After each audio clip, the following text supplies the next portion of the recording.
Bom é saber que quando eu venho aqui à frente, já tem gente indo para 2 Coríntios sem eu pedir. Eu estou preocupado quando acabar com o livro, a gente acabar de estudar o livro, vai ter que abrir em 2 Coríntios ainda, né? Mas é para lá que nós vamos, 2 Coríntios 11. Tá indo para o final, parece que é um final que nunca acaba, mas tem só o capítulo 12 e 13 ainda, tem alguns domingos. Parece que semana que vem nós temos um descanso, porque pela manhã o pastor Paulo vai pregar, só se pregar em 2 Coríntios, mas a gente não vai fazer isso não. E à noite é aniversário da MCA. A semana que vem tem programação especial da MCA. E aí vem uma preletora, né? Bem? Qual que é o nome? Silvia. Ela é da Central, né? Da Central lá do Nova Odessa. Então a Silvia vai trazer a palavra domingo que vem à noite. A gente como igreja vai prestigiar. E vai prestigiar o aniversário da MCA. Hoje ainda estamos então em 2 Coríntios 11.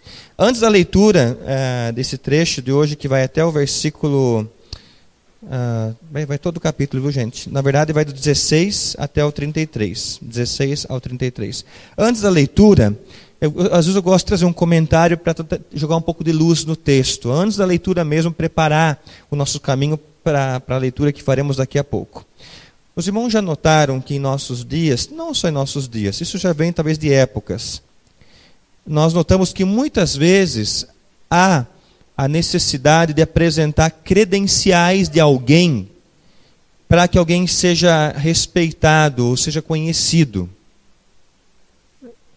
Dá a entender que quando se fala antes daquela pessoa, parece que as portas se abrem, as portas do coração mesmo, o ouvido, se abrem e as pessoas ouçam o que essa pessoa diz ou aprovem o que ela faz. Isso chama-se eu chamo de credenciais. Fulano que vai falar agora, ele é formado em tal instituição, trabalhou em tais lugares. Fulano ficou tanto tempo em tal país, e por aí vai. Já viram isso? É comum, né? Acontece bastante. Um outro ponto, antes de nós lermos a palavra. Para os adeptos da teologia da prosperidade, da confissão positiva e essas outras coisas mais, ou daqueles que acham que por falar em coisas positivas tudo vai dar certo, eu tenho muito receio com essas coisas de que você não pode falar coisa má, que isso vai trazer coisa ruim para você. Eu andei lendo um livro há um tempo atrás, eu fiquei meio preocupado com o conteúdo que tinha ali. O poder das palavras, a gente querendo o poder de Cristo Jesus. Enfim, mas se a gente for crer nessas coisas, o texto de hoje não é um bom texto para se ler. Porque Paulo fala umas coisas aqui que você pensa, como? Eu creio que alguns que gostam dessas coisas vão ter que rasgar essa parte da Bíblia, porque aqui ele fala sobre si e não é uma história muito confortável. Não é muita coisa boa que ele fala aqui.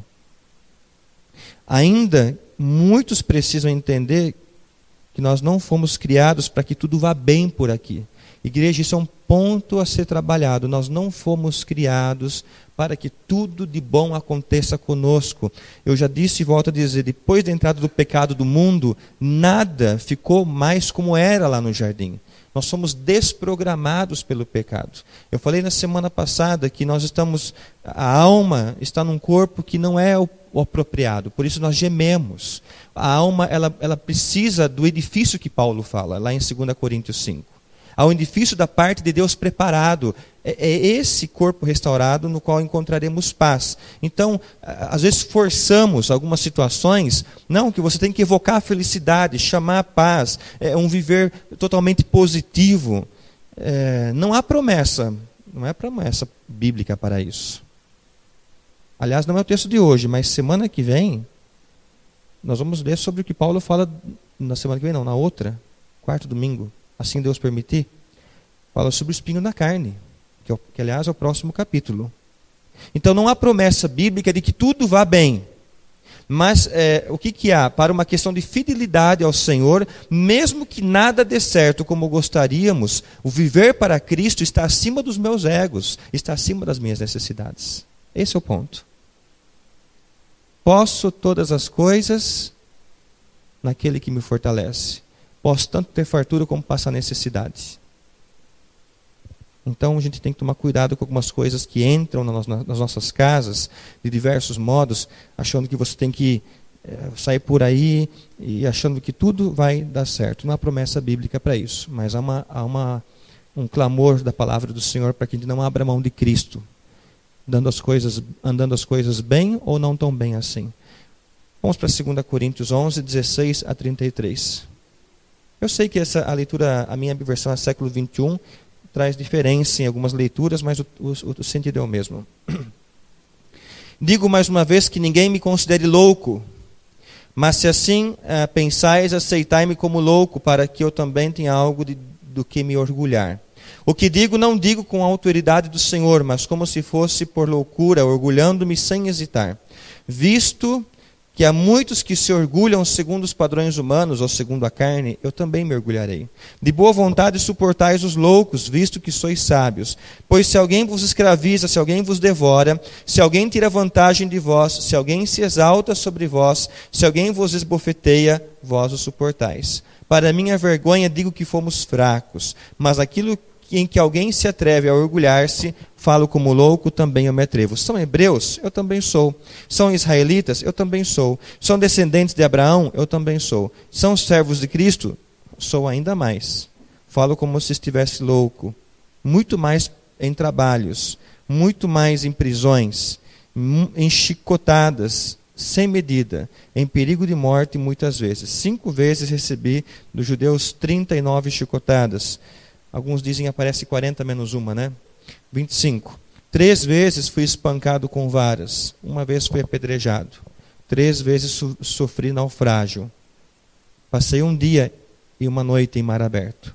Muitas vezes passei por perigos em viagens, perigos em rios, perigos entre bandidos, perigos entre os do meu próprio povo, perigos entre os gentios, perigos na cidade, perigos no deserto, perigos no mar, perigos entre os falsos irmãos. Em trabalho e cansaço, muitas vezes em noite sem dormir, com fome e com sede, muitas vezes sem comida, com frio e com falta de roupas. Além de outras coisas, ainda pesa diariamente sobre mim a preocupação com todas as igrejas. Quem se enfraquece, que eu também não me enfraqueça? Quem se escandaliza, que eu também não fique indignado? Se é preciso orgulhar-me, haverei de me orgulhar na minha fraqueza. O Deus e Pai do nosso Senhor Jesus, que é eternamente bendito, sabe que não estou mentindo.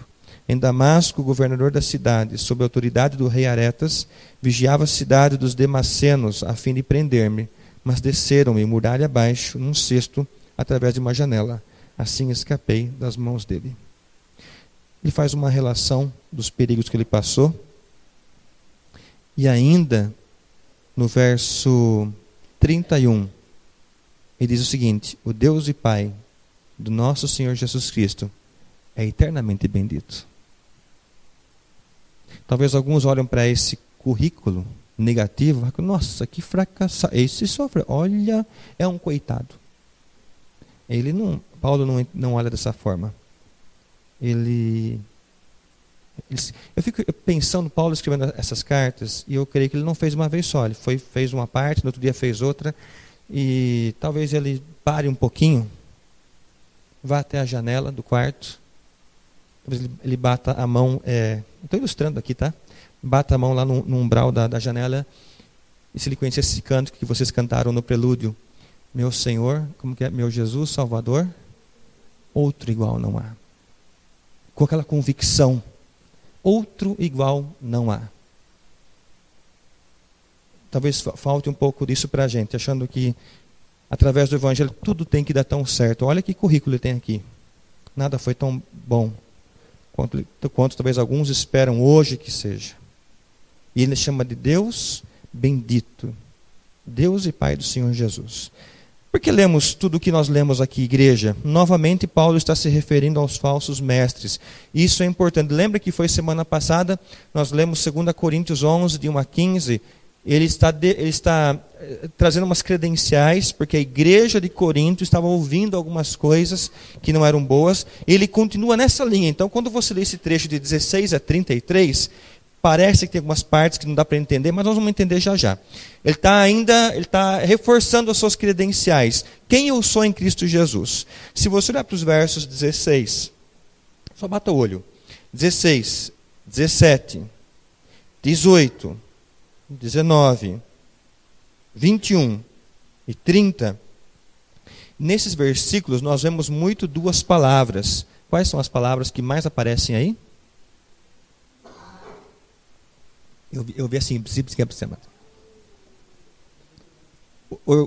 gloriar-se. Aliás, eu prefiro essa tradução. A sua gloriar-se, Roberto. A minha está orgulhar. Eu não sou muito favorável a essa tradução. Depois eu vou falar com o pastor Saião. Não gostei muito de orgulhar, mas enfim. Gloriar-se é uma boa tradução. E uma outra Bíblia que eu tenho em casa diz gabar-se. Alguém tem essa tradução aqui? Não tem, né? É gabar-se. Nós temos, nesses versículos todos que eu falei para os irmãos, aparecem essas duas palavras. Orgulho ou gloriar-se e loucura ou insensatez. Essas são as palavras que aparecem. Então, das versões, uma opção boa para você colocar, para onde aparece orgulho, é naquilo que eu me glorio. Então, eu particularmente prefiro essa tradução quando fala glorio.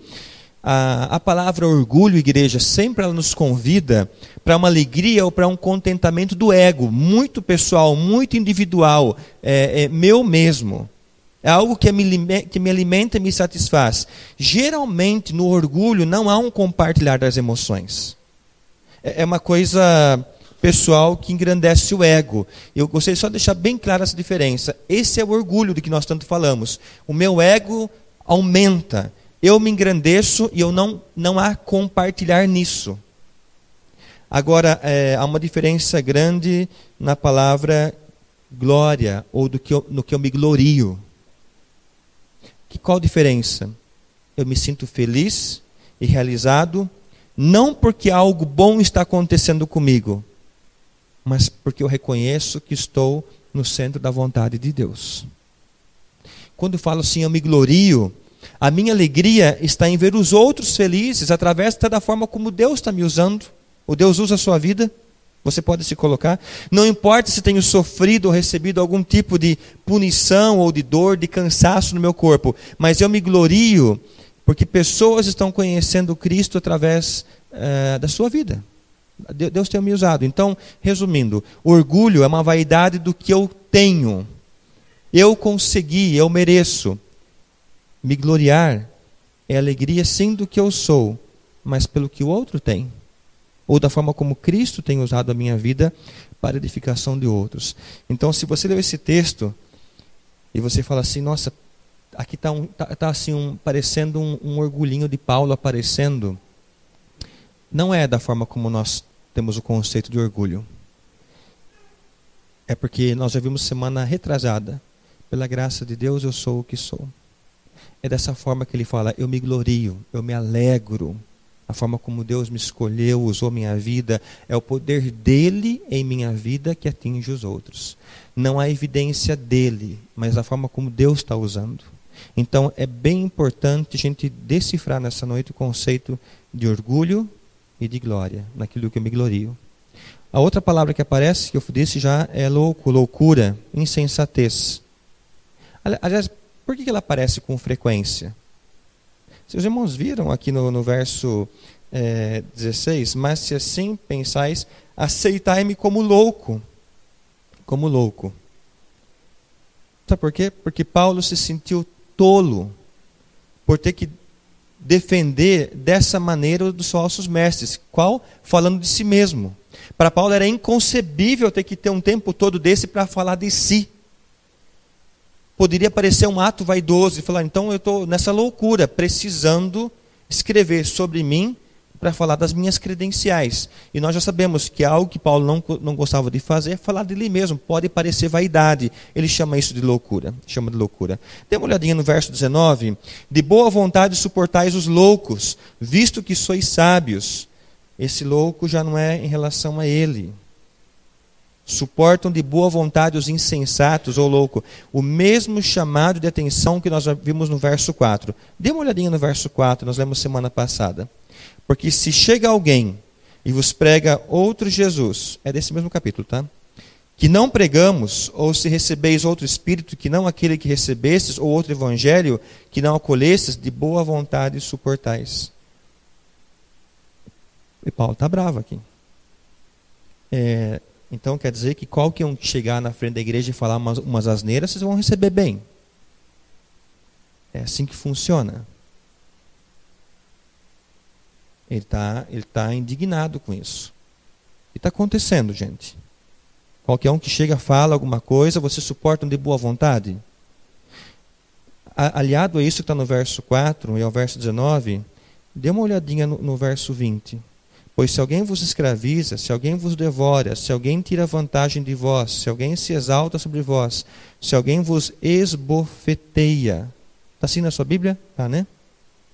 Vós os suportais. Aqui Paulo está falando claramente dos falsos mestres, é o que eles fazem.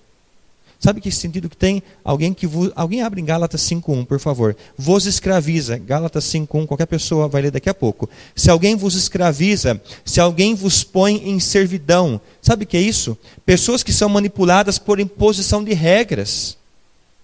Ou proibições que foram inventadas pelos homens. Como que está lá? Gálatas logo para frente aí, né? Gálatas 5:1. Quem encontrou, por favor, pode ler.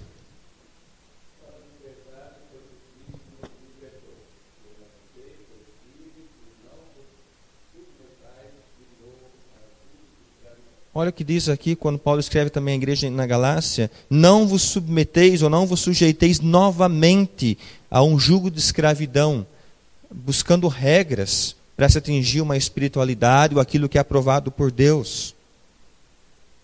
Aparece também a palavra explora. A minha Bíblia diz, no verso 20, se alguém tira vantagem de vós. Alguém lê, por favor, Marcos 12:40. Nós temos uma boa explicação para isso lá. Marcos 12:40. São referências paralelas que nos ajudam e jogam luz sobre o texto. O que estava acontecendo já na época de Jesus? Marcos 12:40. Olha a intenção de algumas pessoas aqui.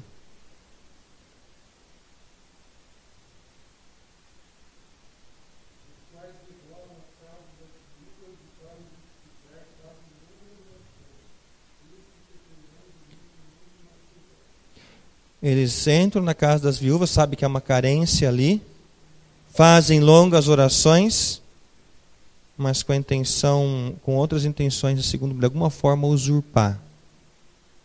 Então, Paulo traz à tona que há alguma coisa por trás disso, do que apenas se apresentar com a palavra, pregar a palavra. Há alguma coisa por trás. Ou são regras que estão sendo inventadas e que isso traz escravidão, ou estão explorando de alguma forma onde possam tirar benefício. E Paulo traz à igreja de Corinto esse pensamento: vocês não percebem que essas pessoas querem algo com isso, com o que está sendo falado, com o que está sendo ensinado? Aí tem no verso 20 outros conceitos ainda, né? Quem se exalta, aparece para você na Bíblia no verso 20, 2 Coríntios 11:20. Quem se exalta sobre vós é o propósito de se projetar acima dos membros da igreja. E tem pastor que é intocável. Ele é super-homem, não pode. Às vezes alguns, pela roupa que usam, enfim, é alguém que não pode ser questionado. Ele fala que esses se exaltam. Aí aparece também se alguém vos esbofeteia, ou se alguém vos fere no rosto, está assim na sua Bíblia talvez, né? Pessoas que comandam algum grupo, usando até a violência. Uma forma de usar o medo para ter pessoas submissas. Lembra quando o pastor, aquele americano, veio falar sobre o neopentecostalismo, como é o nome dele? Alan Bledsoe, alguma coisa assim. Ele fez um mestrado, doutorado nessa área. Ele estudou. Ele veio falar na igreja algum tempo atrás já. Ele falou que nesses grupos as pessoas são comandadas pelo medo. Então obedecem, ofertam e tantas coisas mais, porque se você não fizer, a mão de Deus vai pesar. E por aí vai. Se você não dizimar, as portas do céu vão... Controla-se tudo através do medo. Parece que naquela época, Paulo já falava sobre isso. O medo está controlando as pessoas. É a forma de deixar as pessoas submissas. Não são submissas pelo temor ao Senhor, mas são submissas porque o pastor, o líder falou isso. Paulo combate isso. E o pior de tudo, veja o verso 23. São servos de Cristo. Eles estão pregando essas coisas, se intitulando como servos de Cristo ainda. Essa é a indignação do apóstolo Paulo. Estão nas igrejas e falando coisas, doutrinas erradas, e se intitulando como servos. Por isso que ele coloca, são servos de Cristo, sou ainda mais. Se eles falam que são, eu tenho as minhas credenciais. Igreja, a alegria, eu vou dizer isso agora aqui, abrindo o coração. A alegria de um pastor, ou talvez de um professor da escola bíblica, ou de algum outro líder da igreja, é ver o amadurecimento espiritual e doutrinário das suas ovelhas. Hoje eu conversei com um adolescente sobre isso, dias atrás. Duas adolescentes trouxeram para mim, parece muito videozinho, né? E com os conteúdos assim, eu não falei nada a princípio. Mas esse povo que grita, né, que tem, enfim, e aí elas falaram assim, pastor, olha que absurdo. Eu estava tão contente por dentro, porque já tem capacidade de identificar pela palavra que tem coisa estranha. E eu disse para elas, se algum dia vir alguém nesse lugar aqui e for falar alguma asneira, vai voar tomate para cima. Porque a gente sente quando percebe quando a maturidade espiritual, a força doutrinária, firmeza doutrinária. Isso é importante, ainda mais quando vem dos mais novos. Há um crivo, há uma sede pela palavra, da forma como é, uma fidelidade à palavra. Isso alegra. Talvez quem é professor aqui da escola bíblica e nota isso, sabe dessa alegria no coração. E se algumas vezes nós vemos pessoas se apegando a horóscopo, se algumas vezes nós vemos pessoas usando amuletos, superstições, eu confesso, se é ovelha dessa igreja, eu me pergunto, aonde que eu estou errando? Que alguma coisa não está ficando claro. Como que pode submeter a obediência a outras coisas, sendo que a palavra é tão clara que a nossa suficiência está no Senhor? Sabe? Cor de roupa que dá sorte, essas coisas por aí que tem aos montes. Eu me cobro às vezes. Será que a palavra não está sendo clara, explicada de forma clara, ainda se apegando a essas coisas? Mas também acontecem alegrias. Como eu já disse, quando adultos, jovens, adolescentes, ouvem alguma baboseira por aí, e de alguém que se intitula pastor e fala, que absurdo, como que pode falar isso que está falando? Ou quando algum membro da igreja diz, pastor, olha o que está escrito aqui. Ou, pastor, sabe o que eu ouvi? Igreja, firmeza doutrinária é o que nós precisamos. Paulo, ele está conversando com a igreja em Corinto por carta, dizendo, gente, eu estou ficando louco, ele falou. De eu ter que me tirar um tempo para escrever para vocês algo que vocês esqueceram. Ele acha isso uma loucura. E talvez, igreja, esse seja o ponto mais forte no texto de hoje à noite, e que Paulo queria deixar bem claro para a igreja em Corinto. O sentido da vida não é viver para si, mas viver para Cristo. Por quê? Porque nos versos 23 a 28, ele fala dessa renúncia. Olha, eu apanhei tantas vezes, passei por naufrágio, passei fome, fiquei noites em claro, passei perigos no meio de gente, até entre falsos irmãos. Trabalhei bastante, com frio, falta de roupas. O que ele está ensinando com todas essas frases aqui? O sentido da vida não é viver para si, mas viver para Cristo. Por isso que eu falei que esse texto é uma rasteira na teologia da prosperidade, no movimento Confissão Positiva e tantas coisas mais. Porque ele tá dizendo claramente, não há sentido eu querer buscar o engrandecimento do meu ego. Onde fica a vida de submissão a Cristo? Nesses versículos de 23 a 28, Paulo fala dessas experiências pessoais por seguir a Cristo. Sim, essa é a história dele. Gente, 3 naufrágios. Eu não sei como que foi, mas mar aberto, ou estava em algum bote, ou algum pedaço de madeira agarrado. Acho que ninguém viveu essa experiência aqui, nem eu. Uma perspectiva, uma iminência de morte próxima. Conseguir chegar talvez Aquela hora que Paulo estava agarrado numa madeira, num outro barquinho, no meio do mar, largado, o que ele pensava do Senhor? Como evangelista. O Deus e Pai do nosso Senhor Jesus é eternamente bendito. Que disciplina espiritual. Que disciplina. Igreja, o que nós podemos identificar que está por trás de tudo isso? Um viver submisso ao Senhor. É um viver piedoso que não se mede pela conta bancária. É um viver piedoso que não se mede com os carros que tem na garagem, com as casas que tem, com os diplomas que tem. É um viver piedoso que se mede com o sofrimento de se viver para Cristo. Ele apresenta essas credenciais. Então a igreja em Corinto recebe essa carta, eles estão lendo essa carta e olhando para aqueles falsos mestres e dizendo, eles não são assim. Estão preocupados com outras coisas. Esse é o Paulo que recebeu a Cristo. No verso 20, veja o verso 29. Quem se enfraquece, que eu também não me enfraqueça. Quem se escandaliza, que eu também não fique indignado. Essa é a identidade de Paulo com a igreja. Se um membro estava enfraquecido, ele se enfraquecia também. Em que sentido? De solidariedade. Se alguém fosse influenciado, levado ao pecado, ele não ficava só indignado com aquele que era responsável por isso. Mas parece que Paulo experimentava também a vergonha do pecado. Aqui há uma solidariedade nesse verso 29. Ele esperava a restauração de quem havia caído. Talvez a melhor palavra seja de fato solidariedade. Se tal pessoa pecou, não que ele pecou junto, mas ele experimentava a vergonha, a dor desse pecado, ou do escândalo do que aconteceu. Lição, esse é um sentimento para a gente alimentar em nós como igreja. Ficar triste com aquele que errou, a ponto de desejar, diria assim, ardentemente, que tal pessoa enxergue o erro e volte. Eu tenho certeza de que quando hoje eu falei dessa jovem, nós oramos por ela. Eu tenho certeza que muita gente desenvolveu em seu coração, verdadeiramente, que ela se arrependa e volte para Cristo. Desejo ardente no coração. E Paulo está dizendo, essa é a igreja do Senhor Jesus. Não que você olhe, pecou, está pagando, agora vai sofrer. Às vezes a gente pode cair nesse erro, né? Torcer para que aquele irmãozinho quebre a perna. Ele fala assim, eu me compadeço junto, eu sofro junto. É uma solidariedade.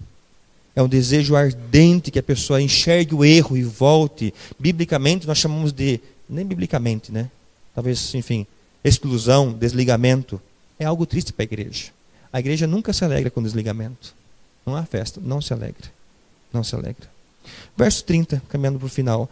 Se é preciso orgulhar-me ou gloriar-me, haverei de me gloriar ou orgulhar na minha fraqueza. Por quê? Porque a fraqueza abre caminho para experimentar o cuidado e as providências de Deus. Esse é o ponto. Paulo não se gloria no que ele faz, mas no que Cristo faz através dele. Eu lembro que o Paul Washer já disse uma vez, as nossas fraquezas devem nos conduzir para Deus.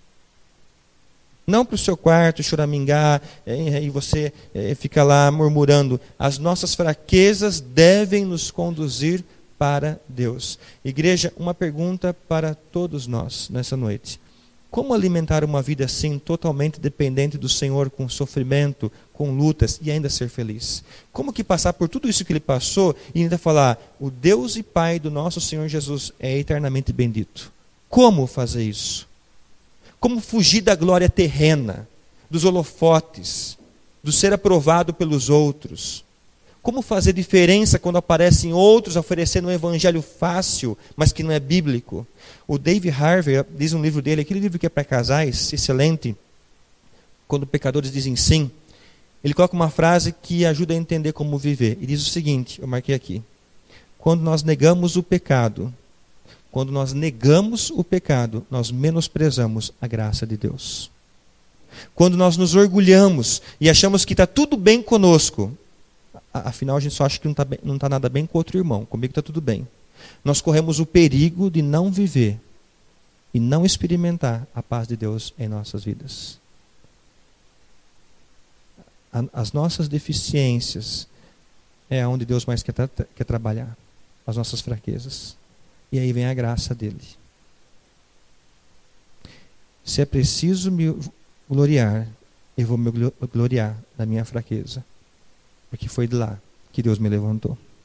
Foi da minha fraqueza que o Senhor me restaurou. As minhas credenciais são as minhas fraquezas, porque Cristo nelas não fez o Saulo, mas fez o Paulo. Fez um homem transformado para a glória dele. Talvez nós podemos orar nessa noite, igreja. Senhor, eu preciso olhar para as minhas fraquezas, para as minhas limitações. Não mais do outro. Parar com a crítica dos outros. Ou achar que os outros têm que ser da forma como eu quero. Não é isso. Senhor, eu preciso olhar para as minhas fraquezas, minhas limitações, e esse olhar para as minhas fraquezas se torna em glória pela graça renovadora do Senhor na minha vida. Renovar minha dependência em Ti. Tão somente dependo da Tua graça sobre a minha vida. Por isso que eu disse e volto a dizer, eu veria o apóstolo Paulo escrevendo essa carta, bem convicto, saindo na janela, olhando para o céu, dizendo, meu Senhor Salvador, outro igual não há. Firmado estarei, sempre te amarei. Amém? Assim para nós também. Firmado estarei, sempre te amarei, Senhor. Tantos naufrágios tenham vindo, tantas noites sem dormir, tanto frio, tanta fome. Bendito o nosso Deus e Pai do nosso Senhor Jesus Cristo.